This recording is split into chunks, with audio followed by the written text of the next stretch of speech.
That's it? That's it? No explosions, no hellfire, no...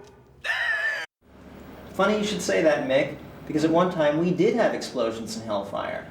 Hi, I'm Rodman Flender, director of the motion picture Idle Hands. As a film fan, one of the things I really love about this DVD format is that it allows someone with more than a passing interest in a film a little window into the creative process of the film making. The original scripted ending for Idle Hands didn't take place in the auto shop, but in the school swimming pool. We shot that scene, but it didn't make it into the finished film. Why did we change endings? One of the biggest challenges in making Idle Hands was striking the right balance between the comedy and the horror. This is something we were always working on from the development of the script through post-production. Now, sometimes movies evolve as they get made, and one of the things we thought worked best about Idle Hands was the comedy. When we examined the whole film with the swimming pool ending, the producers, the studio, and I thought that ending was tonally different from the 90 minutes that preceded it. It had scope and spectacle, but it just felt different. It didn't have the same sense of humor. So I was really delighted when the studio allowed us to shoot a new ending for the film, one that we all thought was more in keeping with the rest of the movie. I want to make it clear, I think this ending, the ending in the auto shop, is the right ending for Idle Hands. That's my choice. The pool scene wasn't cut from the movie because anyone thought it didn't work. It was cut because tonally it just felt different from the rest of the film. Now, having said that, a lot of hard work went into the swimming pool sequence, and this DVD format allows it to be saved from the anonymity of this, the cutting room floor. Please keep in mind that what you're about to see was never really finished. The special effects weren't completed, and the scene was never properly scored. We've taken some music cues from the rest of the film and strung them together and put them against the scene here. Also, the scene ends with a whiteout, which goes to the hospital scene that's already in the movie, the real ending of the film. That was always the ending of the film. But enough yapping. Let's get to the scene. To give you a sense of context, let's back up a few shots to Tanya and Molly at the fan.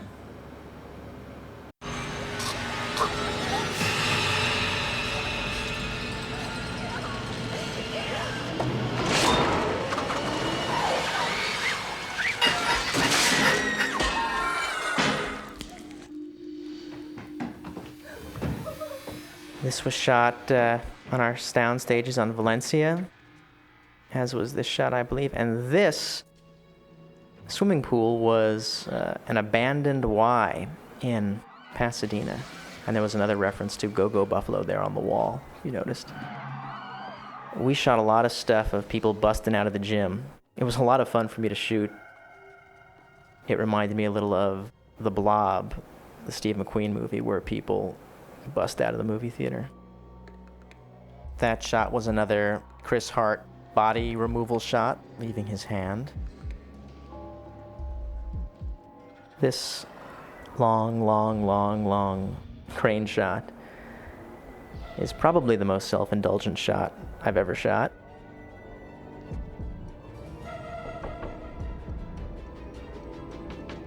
This swimming pool was designed by a woman architect whose name I can't remember, but she designed San Simeon, also known as Hearst Castle, if anyone's been up there and is a fan of architecture. Debbie and Anton get together. There's a shot of them getting together in the school dance, which we haven't included here.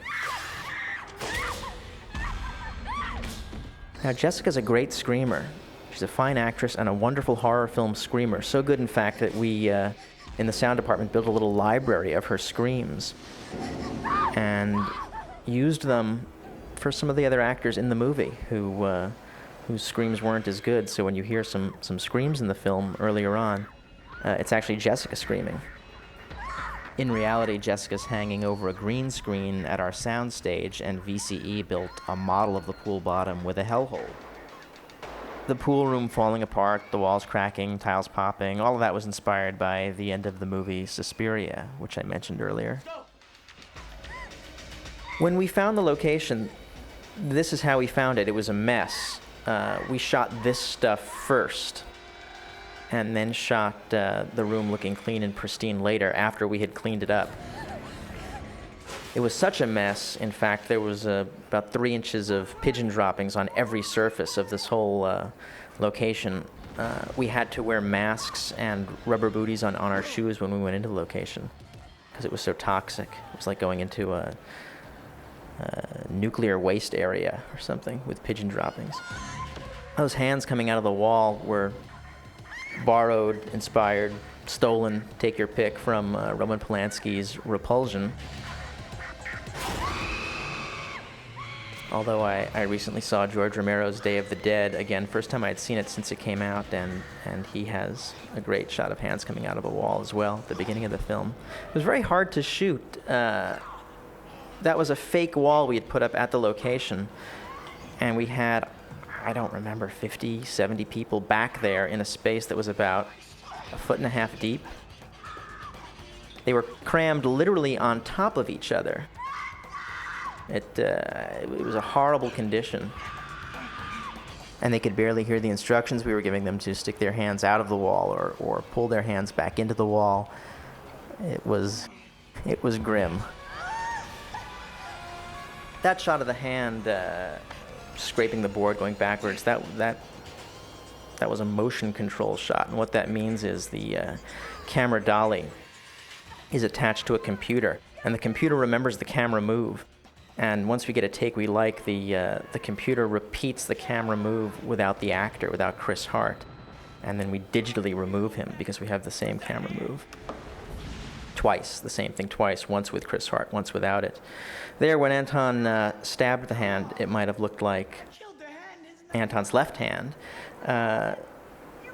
This scene on the diving board went on for a long time. It was much, much, much longer, and there was a whole sequence where the hand crawls up Anton's back while he's trying to rescue Molly, and he stands up and slams down on his back and crushes the hand comes back to life and breaks its own fingers, bending backwards, crawling on its back like a spider towards Anton. I thought it had a few too many beats, and cut it down to this form, which is the way I'd like to present it.